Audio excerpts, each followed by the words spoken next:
Okay, good morning. We are now close to the end of the book, chapter 19.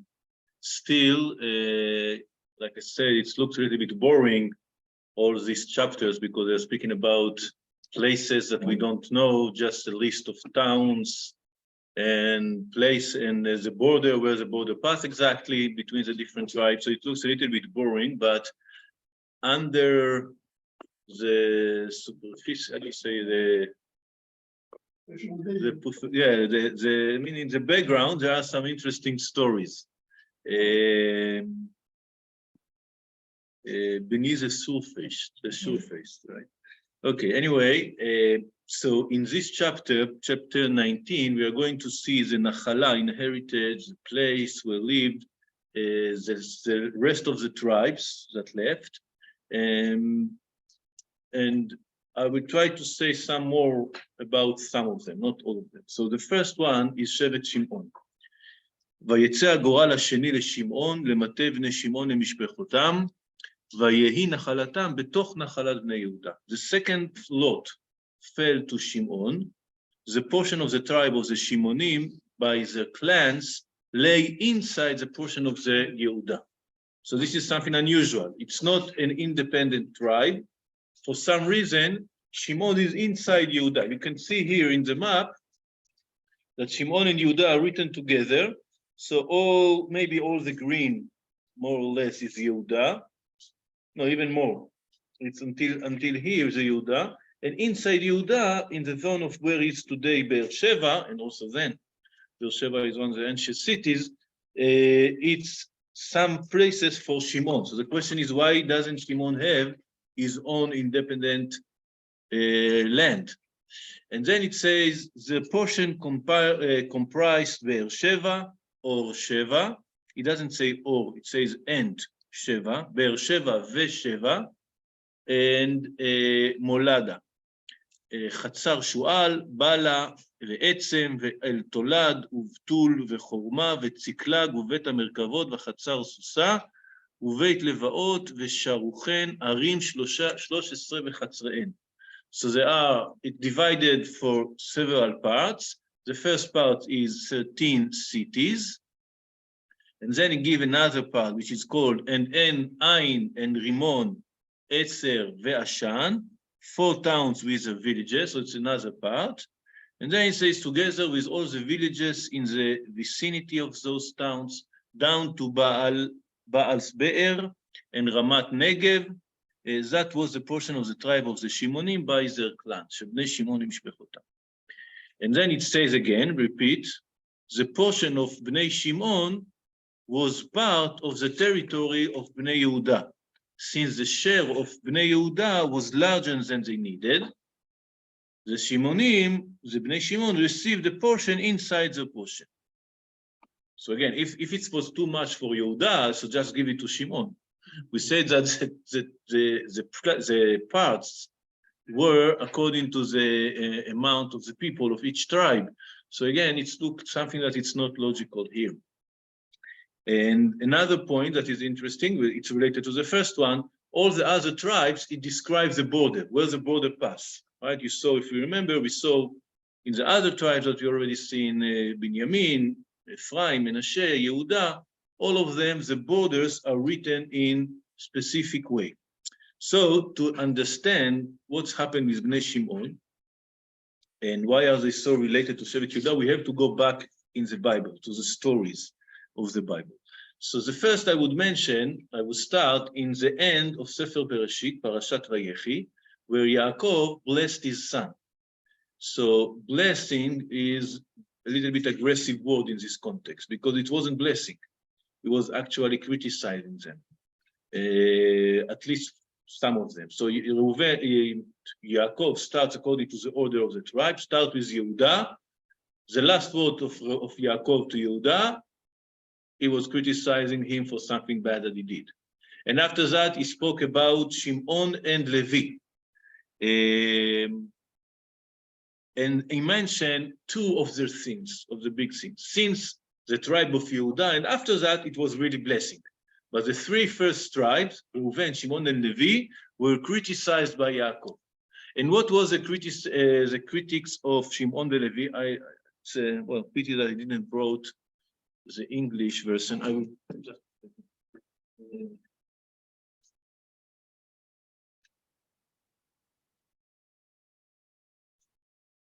So it says, Shimon ולוי אחים, כלי חמאס מחירותיהם.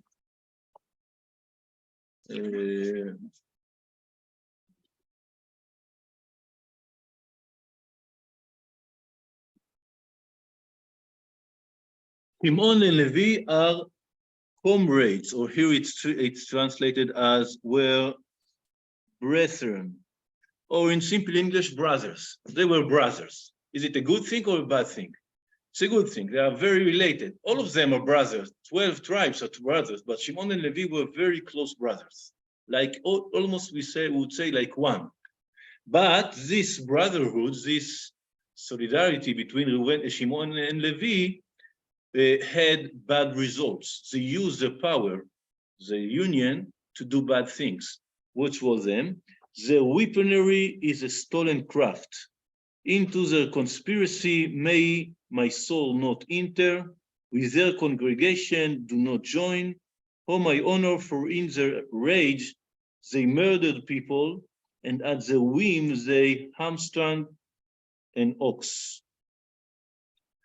Accursed is the rage, for it is intense, and the worst, for it is harsh. I will separate them within Yaakov, and I will disperse them in Israel. So very hard words. What he related here? So Chachamim related that to two cases that Shimon and Levi use their joint power to fight against other. One of them is a little bit more justified than the other, but both of them was overusing the power. And say in the plot against Shem and against Yosef. So what is about Yosef? We say, maybe first of all, Shem. The story of Shem is very famous. So Shem was the son of the king of the city of Shem.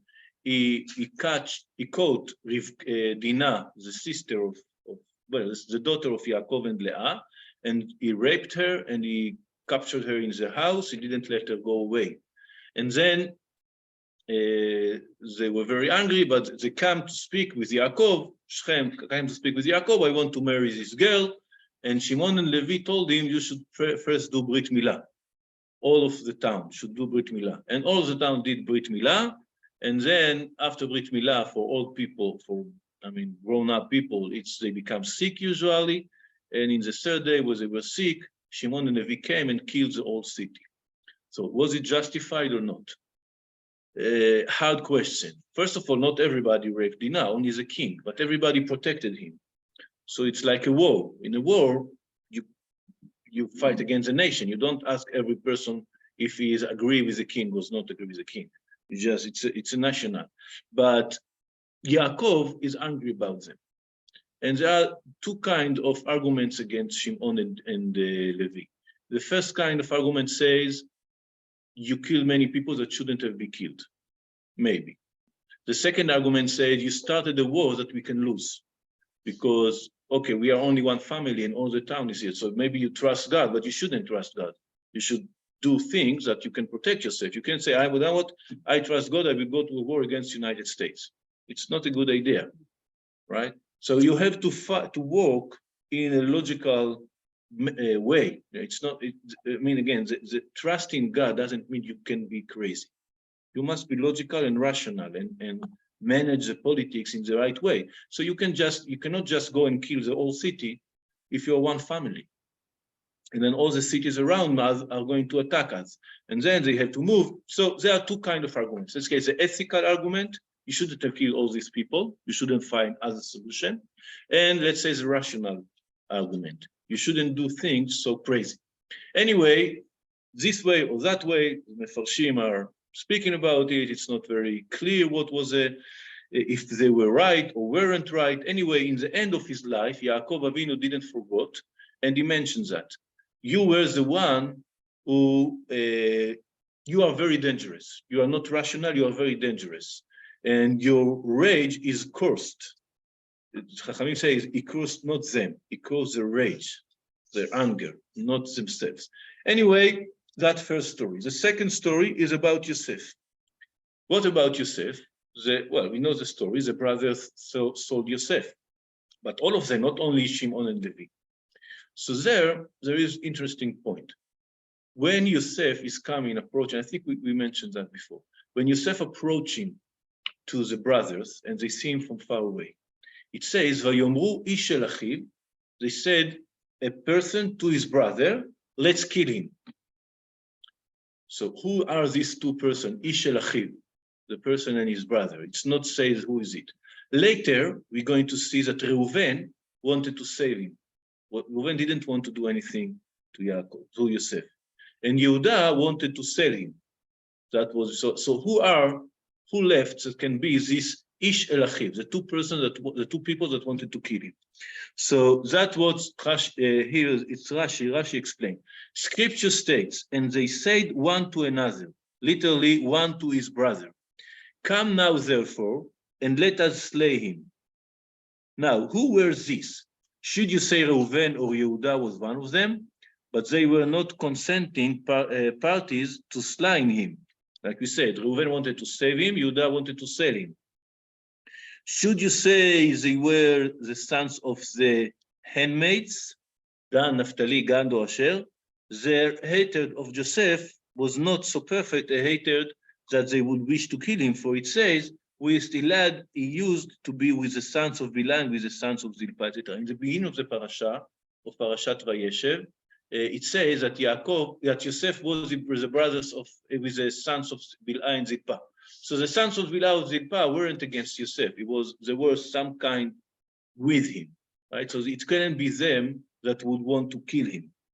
So Issachar and Zvulun, the left Issachar and Zvulun, would certainly not have spoken those in the presence of their elder brothers. They were the youngest. So it doesn't make sense that they were the ones who spoke. Consequently, one must needs say that they were Shimon and Levi, whom the father called brethren. The Ish el Achiv, Shimon and Levi Achim. We can see it's used the same word. The word that says that in the curse, in the blessing of Yaakov, it will say Achim, and here it says Ish el Achiv. So it's the same word. We guess that they were the one, not only that sold Yosef, they wanted to kill him. So Yosef say, you are too dangerous together. So what is the punishment? It says in the end, Achalakem biYaakov va'afitzem b'Israel. I will separate them within Yaakov, and I will disperse them in Israel. So they cannot be together. They must be dispersed. But not only they must be dispersed, each one in his place, they are dispersed in a way that they don't have a place. And that's what Rashi say in the next one. I shall separate them from each other, inasmuch as Levi shall not be numbered among the tribes, and thus they, Shimon and Levi, will be divided. So Levi doesn't, like we saw many times, Levi doesn't receive any part in the land of Israel, so they are divided. It's not sitting near each other. And then another explanation. Another interpretation is both of these tribes will be dispersed in Israel, and this happened. For you will find that the very poor, the scribes and elementary teachers, were all of the tribes of Shimon. And this was so in order that this tribe should be dispersed, since such poor people must wander from city to city to eke out a livelihood. As for the tribe of Levi, he made them travel around from one threshing floor to another to collect their heave offering and tithes.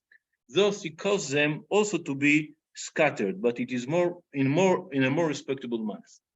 So, according to that, not only that Shimon didn't receive a part in the land of Israel, this part that he actually received inside the tribe of Yehuda, he didn't leave it because he had to go from city to city like poor people that go and collect money. So if you see poor people that collect money, they may be from the tribe of Shimon. But here comes the question. If Shimon and Levi were together, why is Levi the most honorable tribe in the land in Am Israel? He is the one who works in Bet HaMikdash. He is the one who gets all the honor, the family of the Kohanim came from him. It looks like a little bit like the family of Moshe and Aaron take care of themselves. Right? They come from the tribe of Levi. So what's the difference? Why Hashem gave Levi the highest, the most important part in the land, in the Am Israel, in the people of Israel, and Shimon is the worst of them. He's the one who is a poor guy who going around and asking for money or for food from the people. So it looks a little bit different. And here, let's go. Yeah, there's another side. Let's go now. Again, something interesting. We saw the blessing of Yaakov in the end of his life. And he spoke to Reuven, Shimon, and Levi in a certain way, not like blessing, more like criticizing. There was another person that blessed Am Israel before he died. Who was that? Moshe Rabbeinu, right? The last parasha of the Torah, Parashat Zot HaBracha, are the blessing of Moshe to Am Israel. And again, he blessed them according to the tribes. He starts with Levi, and then Yehuda, Yosef. It's not according to the order of the birth, it's other order. Anyway, you can go there and see that all the tribes are mentioned, apart from Shimon. Shimon is not mentioned in the bracha of Moshe to the tribes. He is excluded. Looks like not fair, right? Not only he didn't receive Nachala, not only from him come all the purs and the people, and interesting, purs and what? And teachers. The teacher is usually the same. Well, the purs and the teacher come from Shimon. He wasn't blessed. It's a little bit overreacting, no? You already separated them, you dispersed them, why didn't you bless them? So Chamim said he was blessed, but not in a direct way. It was in a hidden way. When Moshe Rabbeinu blessed Yehuda, he says, "Vezot Yehuda vayomar, Shema Hashem kol Yehuda." Listen Hashem to the voice of Yehuda. Shema, remind us Shimon. If you remember when in Parashat Vayetze, when we see about the birth of the tribes, each mother called the names of the children that were born. It's interesting, almost always the mothers in the Bible are those who call the names, not the husband, the wives. Anyway, Leah is calling the second son. It says, Shama Hashem kisnua anochi. Hashem heard that I am hated by my husband. So he heard, Hashem heard my voice. So Shema Hashem, it's exactly the same word as Shema Hashem here. So Shimon is mentioned in an indirect way, in a clue, not directly. And inside where? Inside Yehuda. Inside the blessing of Yehuda, Shimon is also mentioned. Like here we saw that inside the Nachala of Yehuda, Shimon also received this part. So Shimon is connected to Yehuda. I say now, but in parentheses, that when we say that the 10 tribes were lost, and also only Yehuda and Binyamin were saved and continued, it's not very exact. It's not very accurate, because first of all, Levi is also saved, and also Shimon, because Shimon was part of Yehuda. So we have now 4 tribes. We talked about it. We say that there are opinions that all the tribes came back and were mixed inside. So we are from the old tribes. But other opinions say the 10 tribes are lost, apparently in the zone of Afghanistan, Taliban and those people. And we talked on Shabbat with Shlomo. He told us about these tribes, right? Anyway, these are the 10 tribes that are lost, but we left only Yehuda, Binyamin, Shimon, and Levi. These 2 that were cursed here, that were dispersed, but these were the ones who were saved, because they were dispersed and not in one place. But we stay with the question. We see that even though both of them were together in Shechem, and both of them were together in the setting of wanting to kill Yosef, they have different destiny. One of them is the most honorable tribe, and the other one is the most forgotten tribe and lost tribe. So what's the difference?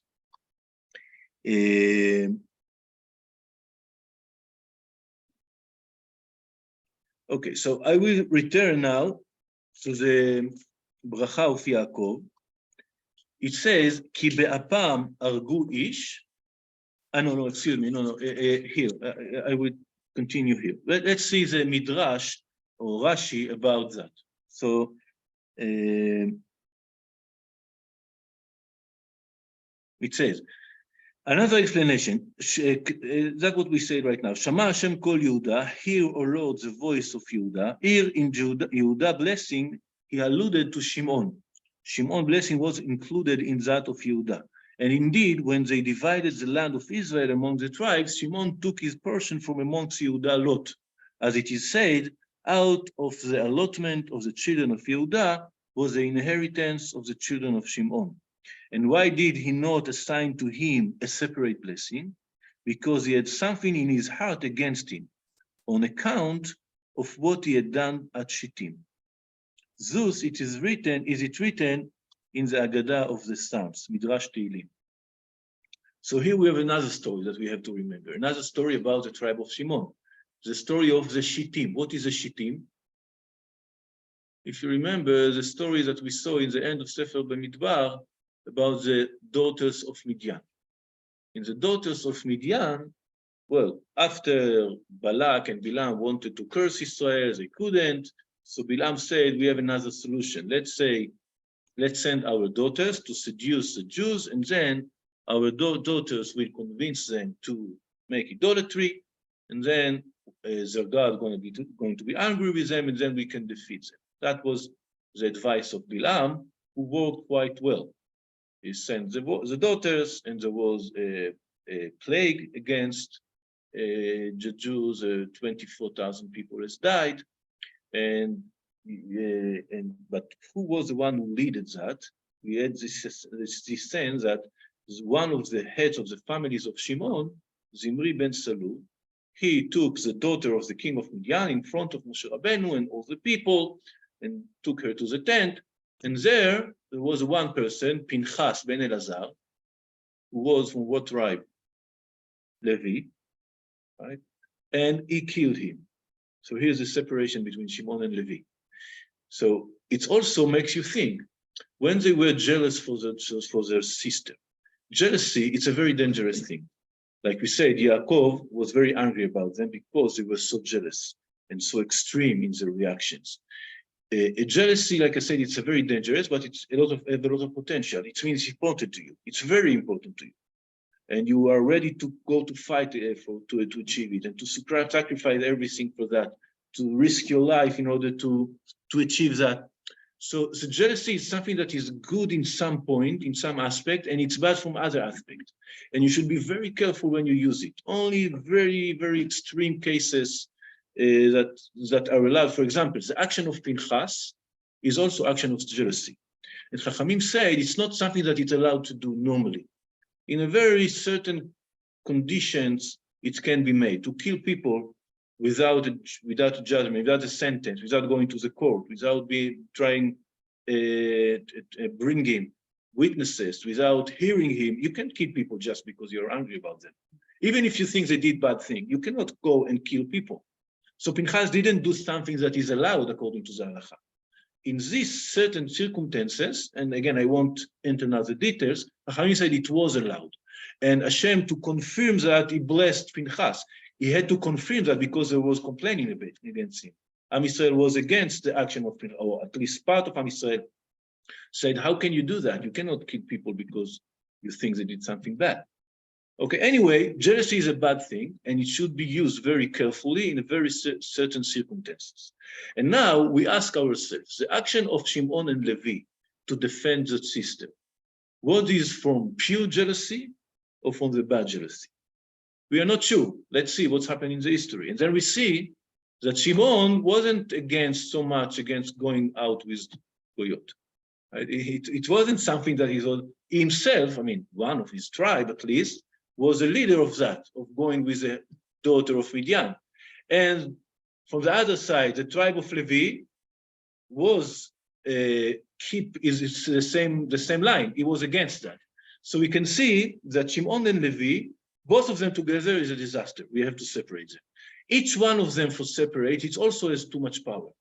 And we need them to be dispersed, and we need them to be each one find not in a specific place, but in all over the places, going from place to place. They cannot have this power, because this power has a lot of potential, but a lot of dangerous.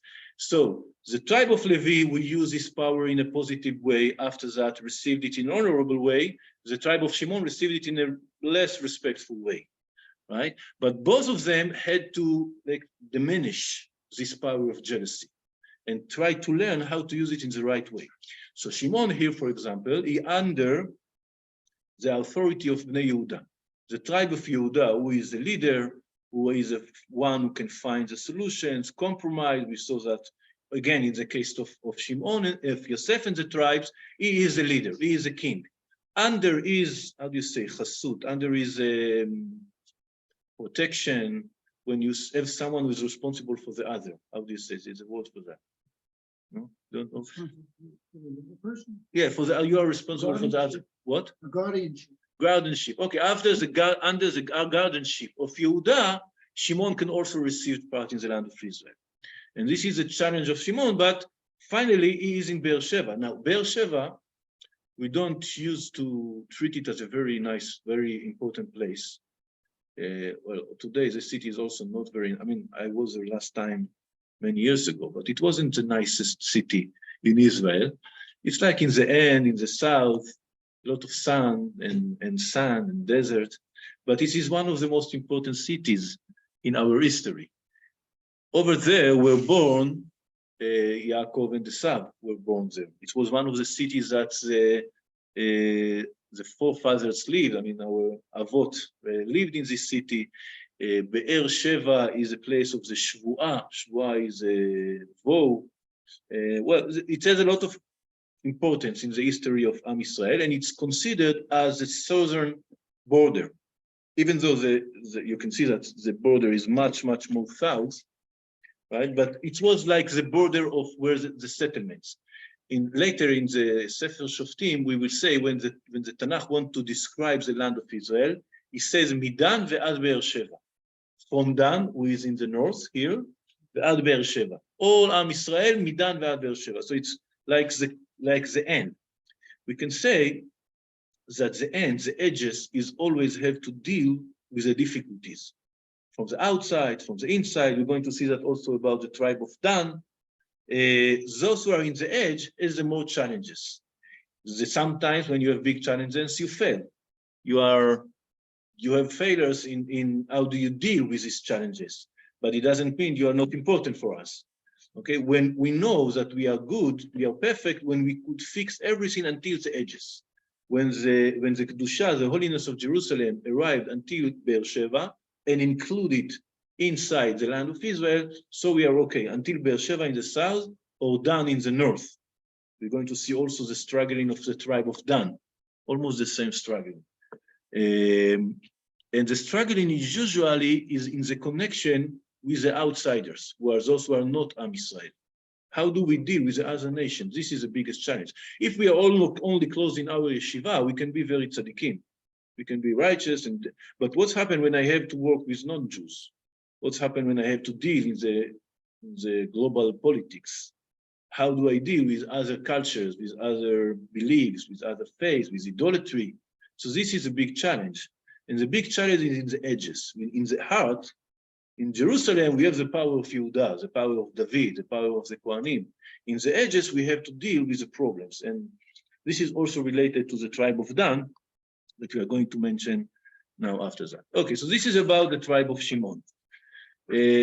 After that, we continue to the tribe of Zvulun.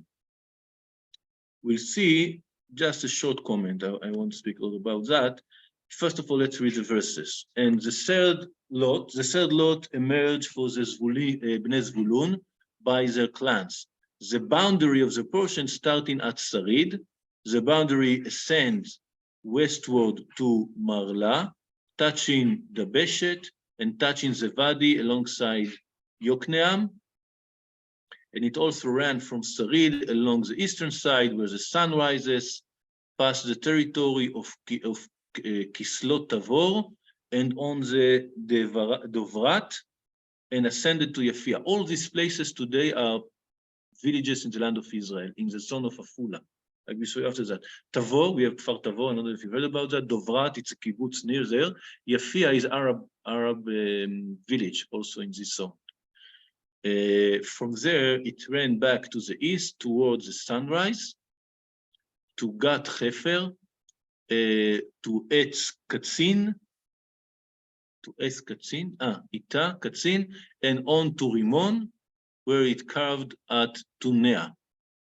Then it turns that is the boundary on the north, on Hanaton, its extreme limits were the valley of Iftach El. Katat, Nahalal, Shimron, Idala, and Bethlehem. Nahalal is also a kibbutz in the valley where Moshe Dayan was born. Again, it's not the same place, of course, it's modern. So that was a portion of the Zvulun by their clans. What?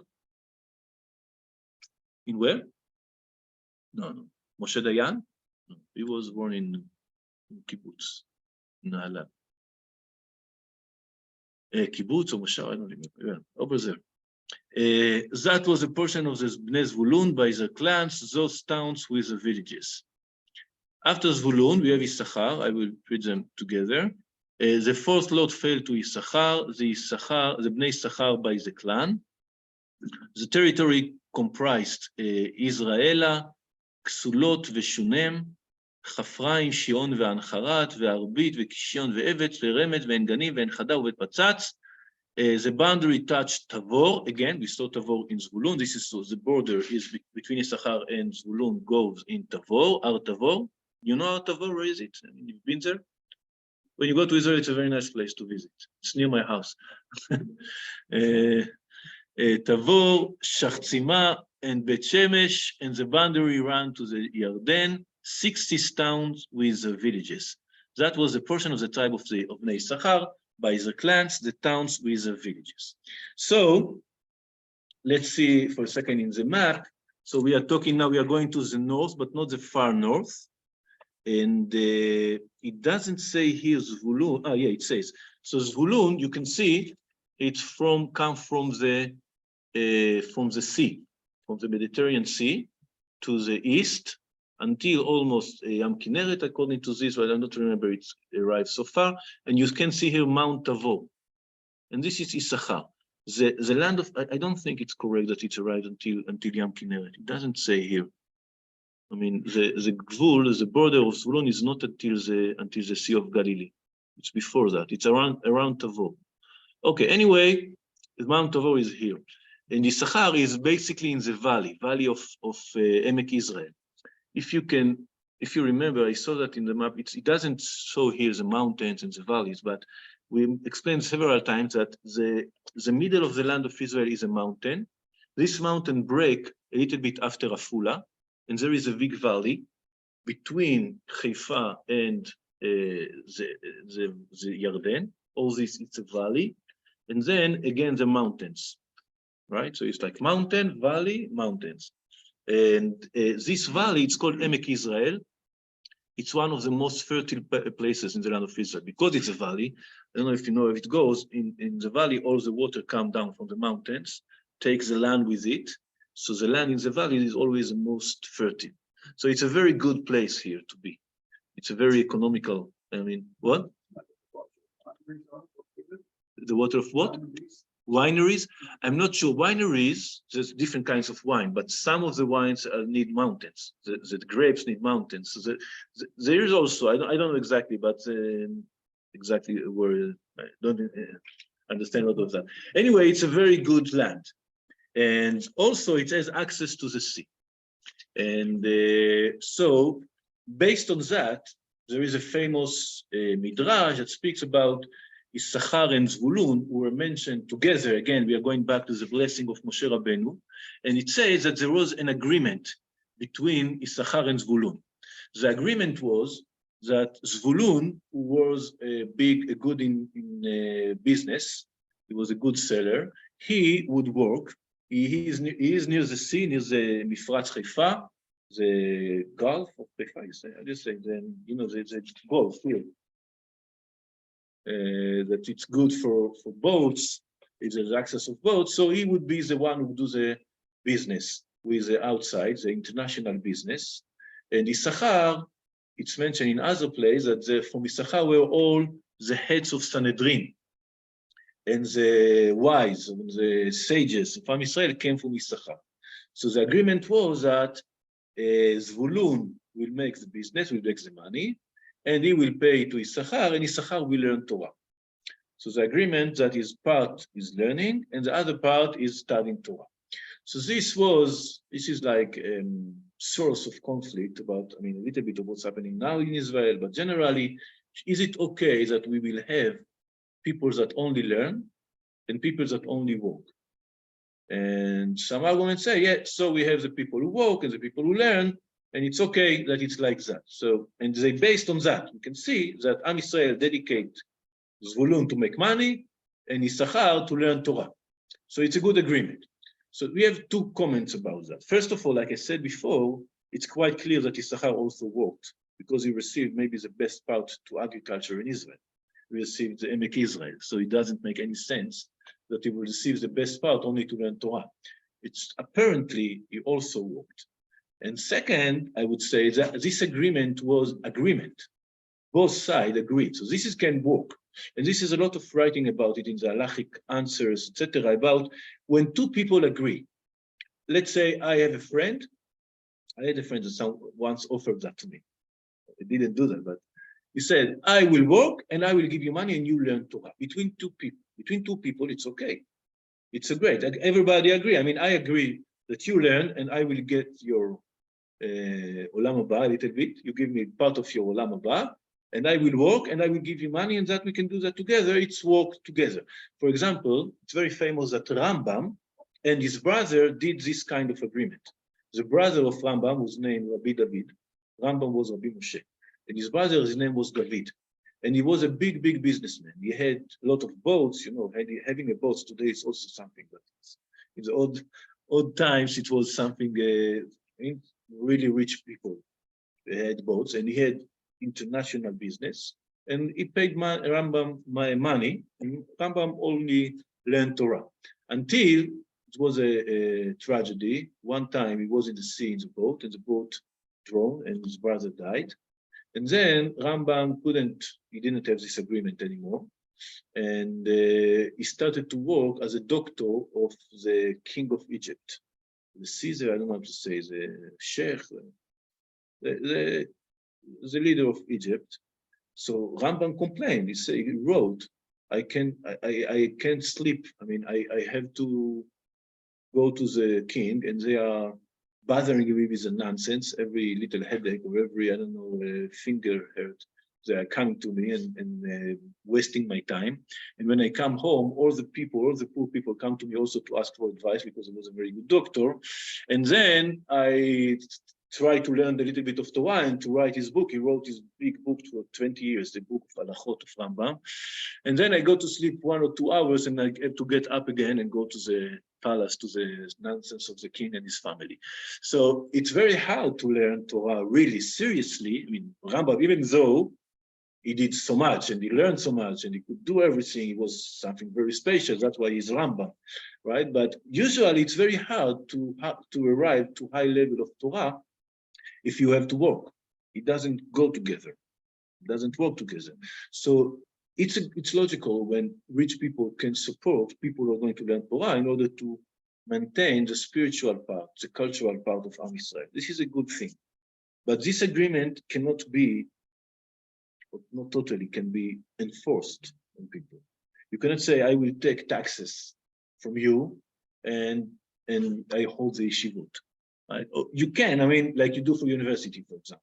The government give money to the university in order to function because we understand the importance, but it has limits. It's not something that you can do in big scales because then people are going to complain. If it's not acceptable, if it's not something that you do from your own will, it's not something that can work for the long term.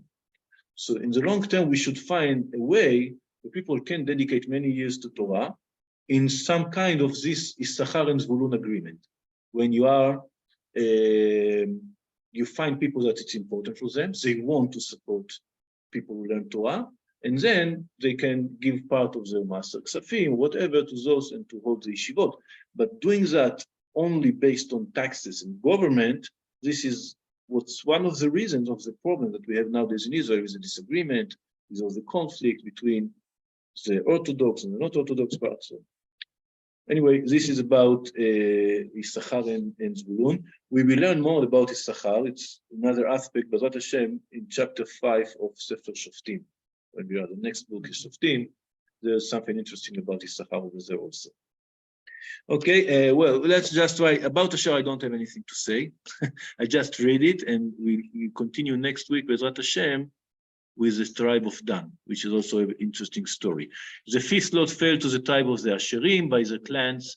The boundary ran along Chelkat, Chali, ובטן ועכשף, ועל מלך, ועמעד, ומשעל, ופגע בכרמל.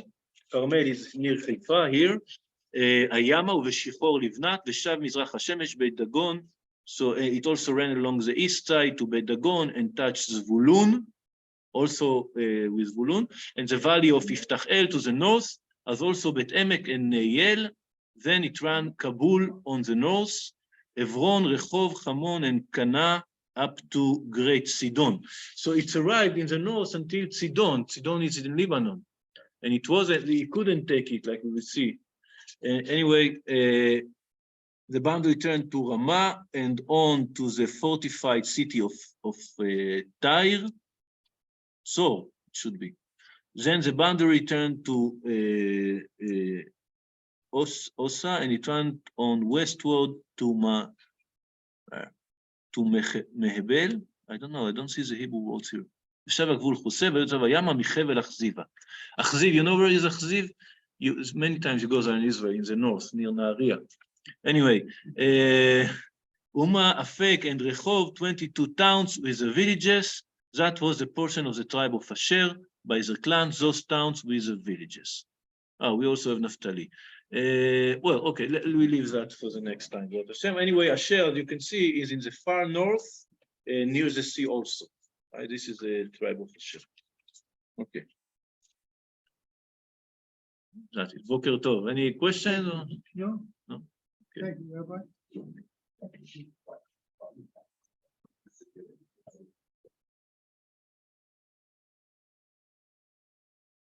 Got it?